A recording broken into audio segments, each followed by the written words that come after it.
Good afternoon, Robert Scribbler here with a supplemental edition of the OBX Wave Report, filming from Jeanette's Pier at around 4:15 p.m. in the afternoon here on the Outer Banks. And we've got some relatively small waves coming in here with a pretty stiff easterly wind. I had to get in here behind the pier to get some shelter from the wind conditions. Waves look like they're running in the range of about 1 to 2 feet. So not too big here right now at Jeanette's Pier, but with those winds coming in off the ocean, we would definitely expect the surf to build through tonight and tomorrow with the onshore flow in front of this coastal low. And I'm gonna go ahead and pan the camera down the beach here so you can see the clouds. They're starting to move in here on the Outer Banks.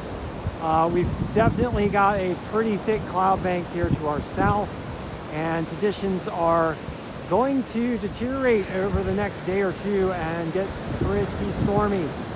I'm going to go ahead and pin around behind us so you can see the cloud conditions. Beautiful late afternoon, early evening here on the Outer Banks right now, as we expect a strong storm system to sweep in starting tonight, tomorrow, and running in through Friday, and then continuing into Saturday for portions of the Northeast. So beaches to the north of us are expected to experience much worse conditions than we are expected to experience here on the Outer Banks, although gale force conditions are likely, particularly for beaches to the south here. So Hatteras, Frisco, Ocracoke, those beaches are likely to get worse conditions than here up in Nag's Head. Of course, depending on how the coastal low forms, and then the main low that's expected to form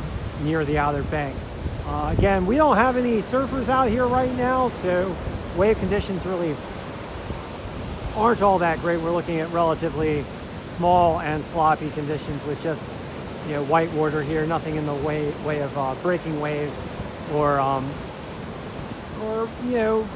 fun rideable kind of waves. Although some of these waves you might be able to catch with a longboard, or if you're a strong paddler, might be able to catch some of this white water here, but not likely to get too much of a ride. Although further down the beach, the waves seem to be forming up a little bit better here.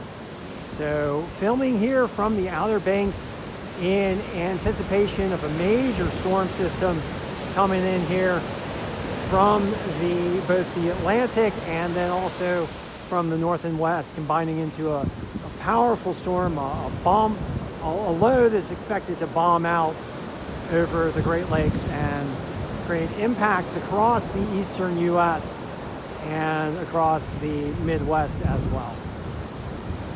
I'm going to get this shot of these pelicans flying overhead and the beautiful waves breaking here on the Outer Banks.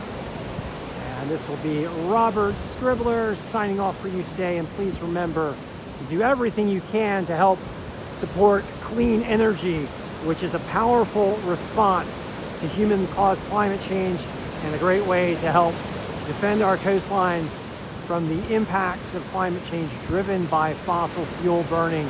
And yes, we do support clean energy, which is indeed wind, solar, electric vehicles, water power, and new energy sources being driven by research from the national laboratories, including the new fusion ignition systems. So thank you for joining me, and I will be chatting with you soon.